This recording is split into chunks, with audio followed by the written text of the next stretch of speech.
കേരള വനം വകുപ്പിൻ്റെയും നാട്ടിലെ ഫിനിക്സ് സാംസ്കാരിക വേദിയുടെയും സംയുക്താഭിമുഖത്തിൽ നടത്തിയ പാമ്പുകളെ പറ്റിയുള്ള ഒരു ബോധവൽക്കരണ ക്ലാസ്സിൻ്റെ ചില ഭാഗങ്ങളാണ് ഈ വീഡിയോയിൽ ഉൾപ്പെടുത്തിയിരിക്കുന്നത്. സ്നേക്ക് റെസ്ക്യൂ വോളണ്ടിയറായ സുനിൽ സുരേന്ദ്രൻ സാറാണ് ക്ലാസ് എടുത്തിരുന്നത്.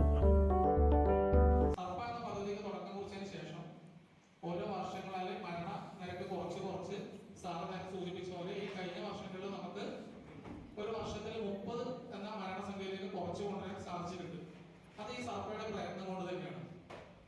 സർപ്പ എന്താണെന്നുള്ളതും അതിന്റെ വിശദീകരണം ഞാൻ വഴിയെ പറഞ്ഞുതരാം. നമുക്ക് കിടക്കാൻ പോകുന്ന നമ്മൾ നേരത്തെ പറഞ്ഞ 4 ഇനം പാമ്പുകൾ ബിഗ് 4 എന്താണെന്ന് പരിചയപ്പെടാൻ പോവാണ്. എല്ലാവരും ഒന്ന് ഓർത്തു വെക്കുക. ബിഗ് 4, ഈ ബിഗ് 4ന്റെ പ്രത്യേകത എന്താണെന്ന് പറഞ്ഞുതരാം. നമ്മൾ നേരത്തെ പറഞ്ഞ 4 പാമ്പുകളുടെ കാര്യമാണ്. മൂർഖൻ, വെള്ളിക്കെട്ടൻ, ചുരുട്ട, അണലി. അണലിന് ഇവിടെ എന്താ പറയാ? മതിയോ? ഒരു പേര് മതിയോ? മണ്ടലി മതിയോ? മത്തത്ര മതിയോ? മണ്ടലിയാണ് ഏറ്റവും കൂടുതൽ വിഷപ്പാമ്പിന് പേരുള്ള ഒരു പാമ്പ് അണലിയാണ്. അതൊക്കെ പണ്ട്, അതൊക്കെ മാറി. അപ്പൊ ഈ 4 പാമ്പിനെ മനസ്സിലായില്ലേ? എല്ലാവരും ശ്രദ്ധിച്ചു നോക്കുക. ഈ 4 പാമ്പ് മൂർഖൻ, വെള്ളിക്കെട്ടൻ, അണലി, ചുരുട്ടമണ്ടലി, ഈ 4 ഇനം വിഷപ്പാമ്പുകളാണ് നമ്മുടെ നാട്ടിൻപുറത്ത് മനുഷ്യർക്ക് അപകടം ഉണ്ടാക്കുന്ന 4 പാമ്പുകൾ. നമുക്ക് അപകടമാവുന്ന ഒരാളെ കൂടി ഉണ്ട്, അത് പിന്നെ പരിചയപ്പെടുത്താം. ഈ 4 ഇനം പാമ്പുകൾ നമ്മുടെ നാട്ടിൻപുറത്തുണ്ട്, സുലഭമായി കാണുന്നതാണ്. ഈ പാമ്പുകളെയാണ് നമ്മൾ സൂക്ഷിക്കേണ്ടതും. ഈ പാമ്പിന്റെ കടിയേറ്റ് കഴിഞ്ഞാൽ, ഈ പാമ്പ് എന്നൊക്കെ നേരത്തെ പറഞ്ഞ ഏതൊരു പാമ്പിന്റെ കടിയേറ്റാലും നമ്മൾ ഹോസ്പിറ്റലിൽ എത്താനുള്ള കാര്യം നോക്കുക. ഏതെങ്കിലും ഹോസ്പിറ്റലിൽ പോയാൽ മതിയോ? ഫസ്റ്റ് എയ്ഡ് ഇല്ല. ഏതെങ്കിലും ലോക്കൽ ഹോസ്പിറ്റലിൽ പോയിട്ട് ഫസ്റ്റ് എയ്ഡ് എടുത്തിട്ട് പോകാനുള്ള ഓപ്ഷൻസ് ഇല്ല. എത്രയും പെട്ടെന്ന് ആന്റിവനുള്ള ഹോസ്പിറ്റലിൽ തന്നെ എത്തിച്ചേരണം. ഗവൺമെന്റ് ഇപ്പൊ സാറ് പറഞ്ഞ പോലെ റിമോട്ട് ഏരിയകളായ ഏത് ഗ്രാമപ്രദേശങ്ങളിലും BHC പോലുള്ള സ്ഥലങ്ങളിൽ ആന്റിവനം ലഭ്യമാക്കാനുള്ള നടപടികൾ തുടങ്ങിയിട്ടുണ്ട്. ചിലപ്പോൾ നിങ്ങളുടെ നാട്ടിലും BHCകളിലൊക്കെ ആന്റിവനം ലഭ്യമായി തുടങ്ങിയിട്ടുണ്ടാവാം. ഒന്ന് പഠിപ്പിക്കുക തന്നെ ചെയ്യും. പിന്നെ മൂർഖനെ കണ്ടില്ലേ? മൂർഖനെ തിരിച്ചറിയാൻ ബുദ്ധിമുട്ടൊന്നുമില്ലല്ലോ. കുറച്ചുകൂടി കാര്യങ്ങൾ പറഞ്ഞുതരാം. പകൽ സഞ്ചാരിയാണ്. പകൽ സമയങ്ങളിലാണ് ഇര തേടി കൂടുതലായും ഇറങ്ങുന്നതാണ് മൂർഖൻ. ചേരയെ പോലെ പെട്ടെന്ന് ഓടിപ്പോവുകയും ചെയ്യും. പതിയെ പോകുന്ന പാമ്പെന്നല്ല, പെട്ടെന്ന് ഓടിപ്പോവും. പകൽ സഞ്ചാരിയാണ്. എന്നാൽ ഈ ഡിസംബർ ജനുവരി മാസങ്ങളിലൊക്കെ ഇണചേരുന്ന സമയമുണ്ട്. രാത്രി ഒരു 9-10 മണിക്കൊക്കെ നമുക്ക് ഇതിനെ കിട്ടിയതായി റിപ്പോർട്ടുണ്ട്. കൂടുതലായും പകൽ സമയങ്ങളിലാണ് മൂർഖനെ കണ്ടുവരാറുള്ളത്. മുട്ടയിടുന്ന പാമ്പാണ് നമ്മൾ നേരത്തെ പറഞ്ഞു. അതുപോലെ തന്നെ എല്ലാ പ്രദേശങ്ങളിലും സാധാരണ കണ്ടുവരുന്നത് മൂർഖനെ. പ്രത്യേകിച്ച് പരിചയപ്പെടലിന്റെ ആവശ്യമില്ല നമുക്ക്. വെള്ളിക്കെട്ടൻ അല്ലേ? വെള്ളിക്കെട്ടൻ എന്ന് പറയാം, വേറെ പേരില്ലേ? വളയക്കൻ, കട്ടളയക്കൻ, ശംഖുവരൻ, ഇതൊന്നും പറയില്ല ഇവിടെ. ഇങ്ങനെ പല പേരുകളിലായിട്ടാണ് ഇദ്ദേഹത്തിന് അറിയപ്പെടുന്നത്. ഇദ്ദേഹത്തിന് അപരനും കൂടി ഉണ്ട്. ഇദ്ദേഹം ശക്തനാണ്. ഇന്ത്യയിൽ വിഷത്തിന്റെ കാഠിന്യത്തിന്റെ കാര്യത്തിൽ 1-ാം സ്ഥാനം. വിഷത്തിന്റെ കാഠിന്യം, സ്ട്രോങ്ങിന്റെ കാര്യത്തിൽ 1-ാം സ്ഥാനത്താണ്. ഇദ്ദേഹത്തിന്റെ അതേ കോപ്പിയുണ്ട് വിഷമില്ലാത്ത ഒരാൾ. പരിചയപ്പെടുത്താം. രാത്രികാല സഞ്ചാരിയാണ്. രാത്രി കാലങ്ങളിലാണ് ഇവ കൂടുതലായിട്ടും ഇര തേടി ഇറങ്ങുന്നത്. ഈ പാമ്പ് ഏകദേശം ഒരു 1/2 മീറ്റർ ഉണ്ടെങ്കിൽ അത്ര തന്നെ വലിപ്പമുള്ള ഒരു പാമ്പിന് ഇത് വിടും. നമ്മൾ കണ്ടിട്ടുണ്ട്. അത്ര തന്നെ വലിപ്പമുള്ള പാമ്പിന് വേറൊരു പാമ്പിനെ ഇത് കഴിക്കും. രാത്രി കാലങ്ങളിലാണ് ഇര തേടി ഇറങ്ങുന്നത്. 100 കേസ് ഹോസ്പിറ്റലിൽ റിപ്പോർട്ട് ചെയ്തിട്ടുണ്ടെങ്കിൽ 90% മണ്ടലി ഈ അണലിയുടെ കടിയേറ്റിട്ടാണ്. നേരത്തെ നമ്മൾ ചേട്ടൻ പറഞ്ഞ പോലെ കടിയേറ്റിട്ട് മുറിവ് ഉണങ്ങാറില്ല. അതിന്റെ പ്രധാന കാരണം വഹിക്കുന്ന ഒരു പാമ്പ് ഇതാകലാണ്. പക്ഷെ ഇപ്പോഴത്തെ ട്രീറ്റ്മെന്റിൽ അതൊക്കെ മാറി പൂർണ്ണമായിട്ടും മുറിവൊക്കെ ഉണങ്ങി വരുന്നുണ്ട്. പ്രസവിക്കുന്ന പാമ്പല്ല എന്ന് പറഞ്ഞു തന്നു. വയറിനകത്ത് തന്നെ മുട്ട വെച്ച് മുട്ട വിരിഞ്ഞ് പുറത്തിറങ്ങുന്ന ഒരു പാമ്പാണ്. ഇദ്ദേഹത്തിന് വേറൊരു പ്രശ്നം കൂടി ഉണ്ട്. ബാക്കി എല്ലാ പാമ്പും ഇരയെ തേടി ഇറങ്ങും. അണലി എന്താ ചെയ്യാന്ന് വെച്ചാ ഇര പോകുന്ന വഴിയിൽ പതിയിരിക്കും. എലി സഞ്ചരിക്കുന്ന ഒരു വഴി അതിന് സ്മെല് ചെയ്ത് മനസ്സിലായി കഴിഞ്ഞാൽ ആ വഴിയിൽ അനങ്ങാതെ കിടക്കും.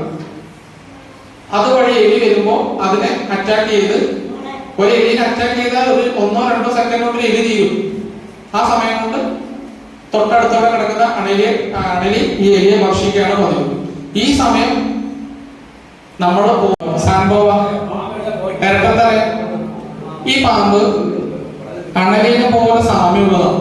പലരും അണലിയാണെന്ന് വിചാരിച്ച് പെരുമ്പാമ്പിനെ പിടിക്കാറുണ്ട്, പെരുമ്പാമ്പാണെന്ന് കരുതി അണലിയെ പിടിക്കാറുണ്ട്. അണലിയെ പിടിച്ച് കഴുത്തിലിട്ട ഒരാള് നമ്മളെ കേരളത്തിൽ തന്നെ അണലിയാണ് മനസ്സിലായില്ല, പെരുമ്പാമ്പാണെന്ന് പിടിച്ച് കഴുത്തിൽ കിട്ടു, കടിയേറ്റു, ആള് മരണപ്പെട്ടു. അപ്പോ പരസ്പരം മാറിപ്പോകുന്നൊരു പാമ്പുകളാണിത്. അണലി, ഈ ഇരട്ടത്തലൻ, സാൻബോവ, പെരുമ്പാമ്പ് ഇവരൊക്കെ ചെറിയ സൈസ് ആകുമ്പോൾ ഒരേ പാറ്റേൺ സംശയം കൊണ്ട് അങ്ങോട്ടും ഇങ്ങോട്ടൊക്കെ മാറിപ്പോവാം. വലിയ പാമ്പാണെന്ന് വിചാരിക്കേണ്ട, ഒരു 15 സെന്റിമീറ്റർ ഒക്കെ നീളം കാണും. വളരെ ചെറിയ പാമ്പാണ്. ഇത്തരത്തിലുള്ള കുറച്ച് പാമ്പുകൾ നമുക്ക് പരിചയപ്പെടാം. നേരിയ രീതിയിലുള്ള വിഷമാണ്, അപകടകാരികളൊന്നും അല്ല, മനുഷ്യർക്ക് ദ്രോഹമൊന്നും ഉണ്ടാക്കില്ല. കുറച്ച് പാമ്പുകളെ കാണാം. ഇതൊന്നും ഫോട്ടോസോ കാര്യങ്ങളല്ല, നമ്മളെ കേരളത്തിലുള്ള പാമ്പുകൾ തന്നെയാണ്. ചെറിയ പാമ്പാണ്, ഫോട്ടോ കണ്ട് വലിയൊരു പാമ്പായിട്ടൊന്നും കരുതണ്ട. ഇത്തരത്തിലുള്ള സ്പീഷീസ് ഒക്കെ നമ്മുടെ നാടുകളിലുണ്ട്. ഇത് കടൽ പാമ്പാണ്. കരയിൽ നമ്മൾ എല്ലാ പാമ്പുകളെ വിഷപ്പാമ്പിന്റെ ഒക്കെ കാര്യം പറഞ്ഞു. അതുപോലെ തന്നെ കടലിലാണ് എല്ലാ കരയിലുള്ളതിനേക്കാൾ ഏറ്റവും കൂടുതൽ വിഷം, കാഠിന്യം, പവറും ഒക്കെ ഉള്ളത് കടൽ പാമ്പിനാണ്. പക്ഷെ അതിന് ആന്റികളൊന്നും ലഭ്യമല്ല. ഇതുവരെ ഇതിന്റെ മരണമൊന്നും നമുക്ക് റിപ്പോർട്ട് പോലും ചെയ്തിട്ടില്ല. ആർക്കും കടിയേറ്റതായിട്ടൊന്നും റിപ്പോർട്ടൊന്നുമില്ല. നേരത്തെ ഞാൻ പറഞ്ഞ പോലെ പച്ചിലപ്പാമ്പിന്റെ ഈ അണഭാഗത്തായിട്ടാണ് നേരത്തെ വിഷപ്പല്ലുള്ളത്. അത് മനുഷ്യർക്ക് ഉപദ്രവ തരത്തിലുള്ളതല്ല. ചെറിയ ഓന്ത്, പല്ലി പോലുള്ള ജീവികളെ കൊല്ലാൻ, അവരെ ഭക്ഷണം ഡൈജസ്റ്റ് ആവാൻ വേണ്ടിയുള്ള രീതിയിലുള്ള മാത്രമുള്ള പോയിസൺ അവിടെ പല്ലുകളിലുണ്ട്. നടുവില് ഫോട്ടോ കണ്ടോ, അത് മാത്രമാണ് ഒരു പാമ്പ്. മറ്റേത് രണ്ടും പാമ്പിനെ പോലെ സാമ്യമുള്ള മറ്റു 2 ജീവികളാണ്. ഒന്ന് അരണവർഗത്തിൽപ്പെട്ടതാണ്. പാമ്പുകൾക്ക് തിരിച്ചറിയാൻ കൺപോളകളില്ല. സൂക്ഷ്മമായി നോക്കിയാൽ നമുക്ക് മനസ്സിലാക്കാൻ പറ്റുന്ന കാര്യങ്ങളാണ്. ആരും തന്നെ പിടിച്ചൊന്നും നോക്കണ്ട. കൺപോളകളില്ല പാമ്പുകൾക്ക്. അതുപോലെ തന്നെ പാമ്പുകൾക്ക് ശൽക്കങ്ങളുണ്ട്. മറ്റേത് രണ്ടും ഒരു ഉഭയജീവികൾ മാത്രമാണ്. പാമ്പിനെ തിരിച്ചറിയാൻ, പാമ്പാണെന്ന് മനസ്സിലാക്കാൻ നമുക്ക് ഉള്ള ഒരു മാർഗം മാത്രമാണിത്.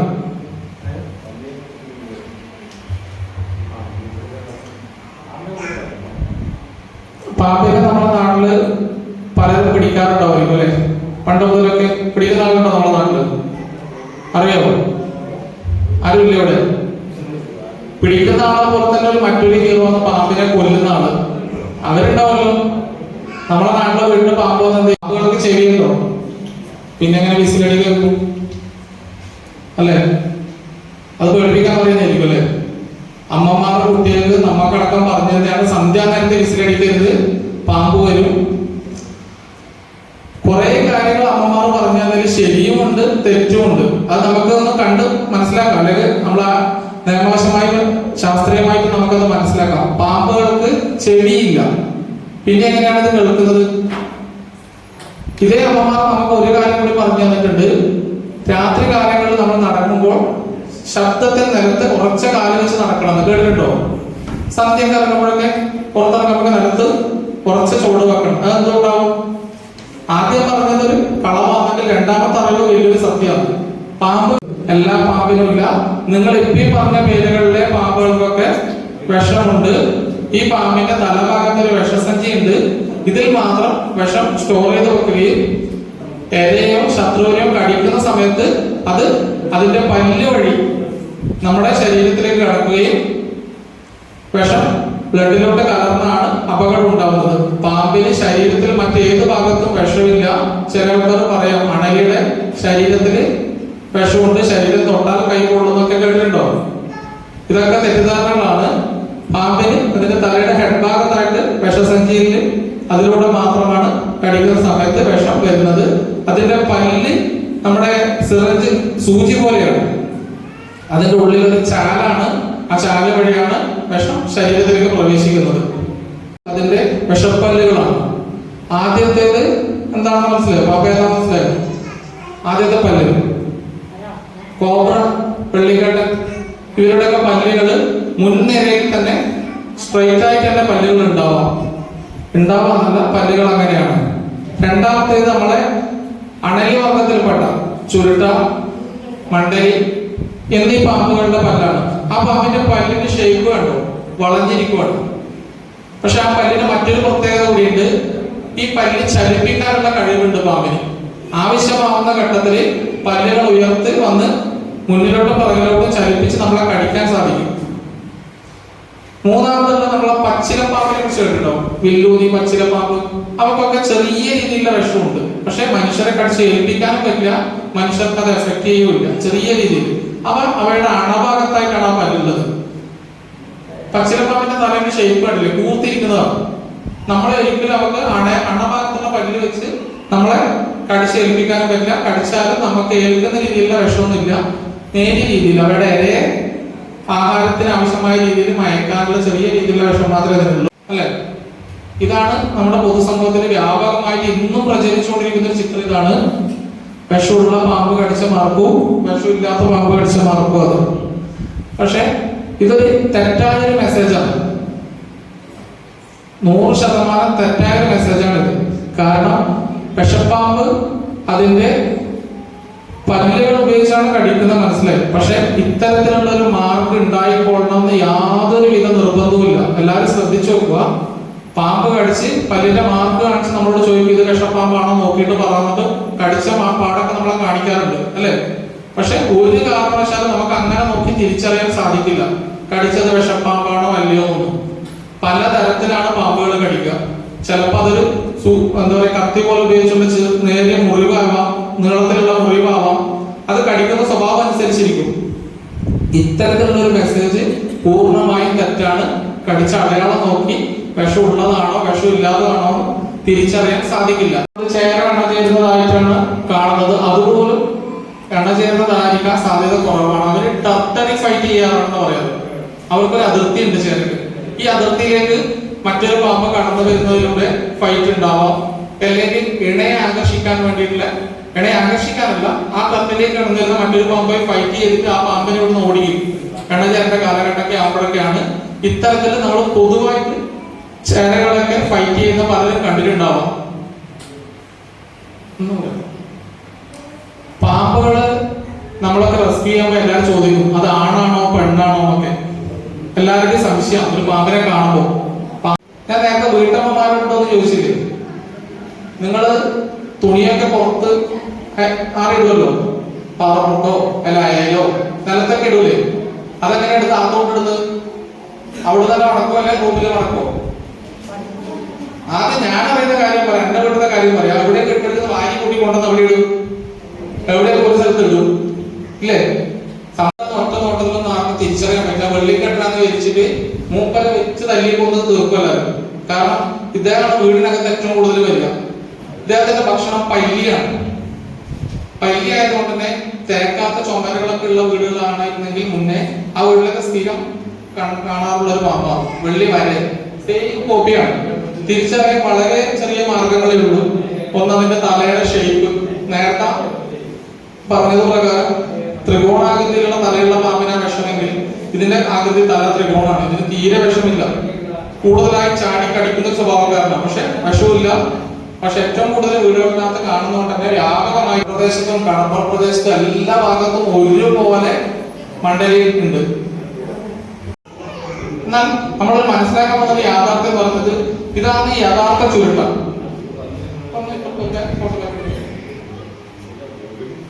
ഒരു 30 സെന്റിമീറ്റർ നീളം, മറ്റേതിനും അത്രയേ ഉള്ളൂ, അല്ലെ? അത് കുഴിമണ്ഡലയാണ്. നമ്മൾ ചുരുട്ടാന്ന് പറയുന്ന സാധനം, നാട്ടപ്പുറത്ത് ചുരുട്ടാന്ന് പറയുന്ന കുഴിമണ്ഡലയാണ്. ഇതാണ് യഥാർത്ഥത്തിലുള്ള ചുരുട്ടം. സോസ്കേലിന്റെ പിറ്റ് വൈപ്പർ എന്ന് പറയും. കേരളത്തില് നമ്മുടെ കാസർഗോഡ് ജില്ലയിലും പാലക്കാട് മാത്രമേ ഇതിനെ റിപ്പോർട്ട് ചെയ്യാറുള്ളൂ. ചെങ്കൽ കോറികൾ മേഖലകളിൽ മാത്രമേ ഇതിനെ അപൂർവമായിട്ട് കാണാറുള്ളൂ. നമ്മളെ ബിഗ് ഫോറിൽ പെട്ട പാമ്പാണ് ഈ നാലെണ്ണ വിഷപ്പാമ്പിൽ. എന്താ പറയുക, ബിഗ് ഫോറിൽ പെട്ടതാണ്. ഇത് കടിച്ചു കഴിഞ്ഞാൽ നമുക്ക് മരണം സംഭവിക്കുന്നതിന് കൃത്യമായ ചികിത്സ വേണം. നമ്മുടെ നാട്ടിൽ നമ്മൾ ഇത്ര നാളും പറഞ്ഞുകൊണ്ടിരിക്കുന്ന ചുരുട്ടാന്ന് പറയുന്നത് അംബരോസ് പിറ്റ് വൈപ്പർ, കുഴിമണ്ഡലി, മുഴമുക്കം കുഴിമണ്ഡലി എന്നൊക്കെ പറയുന്നത്. ഇതിന് ഫോട്ടോ ഞാൻ കാണിച്ചത് അതൊക്കെയാണ് ഉറപ്പിച്ചത്. അതിന് ഈ അപകടത്തിൽ പെടുന്നില്ല. പക്ഷെ അതിന്റെ വിവരം ഞാൻ പറഞ്ഞുതരാം. കടയിൽ വന്നിട്ട് അത്ര ഓർമ്മയുള്ളൂ. അതെ, വന്ന് പിടിച്ചു. അതെ, ഒരു രാത്രി വന്നൊരു റബ്ബർ തോട്ടത്തിന്റെ അടുത്താണ് അല്ലെ. അപ്പൊ നമ്മുടെ നാട്ടില് എല്ലാ നാട്ടിലും രാജവെമ്പാലനെ കാണൂല. നിത്യഹരിത വനമേഖലകളിൽ കാണുന്ന ഈ രാജവെമ്പാല അതിനോട് ചേർന്ന സമീപ പ്രദേശങ്ങളിലാണ് കിടക്ക് കാണാറുള്ളത്. അതായത് അറിയാലോ, നമ്മൾ ഇതിന്റെ പിന്നിൽ മലയോര മേഖല ആയിരിക്കുമല്ലോ അല്ലേ, അവിടെയാണ് തണുപ്പുള്ള ഏരിയകൾ ഉണ്ടാവുക. ചില സാഹചര്യങ്ങളിൽ ഈ പാമ്പ് അതിനോട് ചേർന്ന ഗ്രാമപ്രദേശങ്ങളിലേക്ക് വരുമ്പോഴാണ് നമ്മൾ കാണുന്നതും പിടികൂടുന്നതും ഒക്കെ. ആന്റിവനം ലഭ്യമല്ല, മരുന്നില്ല ഇതിന്. പക്ഷെ ഇന്ത്യയിലും ആയാലും ലോകത്തായാലും ഇത് കടിയേറ്റുന്ന മരണം ഇതുവരെ വിരലിലെണ്ണാവുന്ന കേസുകൾ മാത്രമേ റിപ്പോർട്ട് ചെയ്തിട്ടുള്ളൂ. രാജവെമ്പാലയുടെ കടിയേറ്റ മരണം ഇന്ത്യയിൽ ആന്റിവനം ലഭ്യത 1000 ആന്റിവനം ഉണ്ട്. കാരണം ഇവിടെ നമ്മൾ ചേരനെ കാണുന്ന പോലെ നമ്മുടെ രാജവെമ്പാലനെ കണ്ടുകൊണ്ടിരിക്കുന്നത്.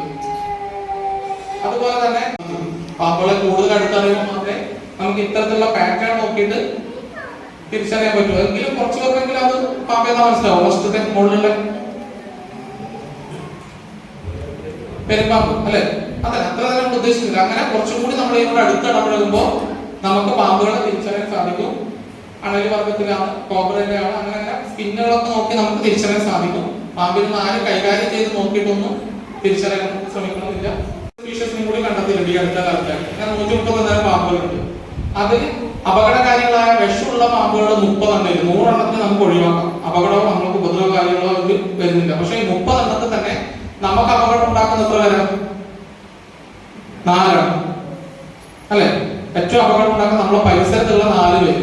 പുറമെ ഒന്ന് രാജവെമ്പാല ഉണ്ടാവും, ഒന്ന് ഈ പറഞ്ഞ പോലെ കുഴിമണ്ഡലി അത്ര ഡേഞ്ചറിൽ വരുന്നില്ലെങ്കിൽ കിങ് അപകടം തന്നെയാണ്. പക്ഷെ അത് എവിടെ നിങ്ങൾക്ക് ഇറങ്ങിയാൽ തന്നെ കാണാൻ പറ്റും, ഉപദ്രവകാരിയല്ല. അതെന്തോ ഒരു സാഹചര്യം ഇരതടിയോ മറ്റെന്തോ ഘട്ടത്തിൽ കൊണ്ട് ഇറങ്ങി വരുന്നതേ ഉള്ളൂ, വേറെ ഉപദ്രവമില്ല. നമുക്ക് അപകടം ഉണ്ടാക്കുന്ന നമ്മളെ പരിസരത്ത് ഏറ്റവും കൂടുതൽ കാണപ്പെടുന്ന പാമ്പുകളാണ് ബിഗ് 4 4 എണ്ണം പരിചയപ്പെട്ട് കഴിഞ്ഞു. അതൊഴികെ ബാക്കി ഒരു പാമ്പുകൾക്കും മനുഷ്യരെ നേരിട്ട് കടിച്ചു കൊല്ലാനുള്ള കഴിവില്ല.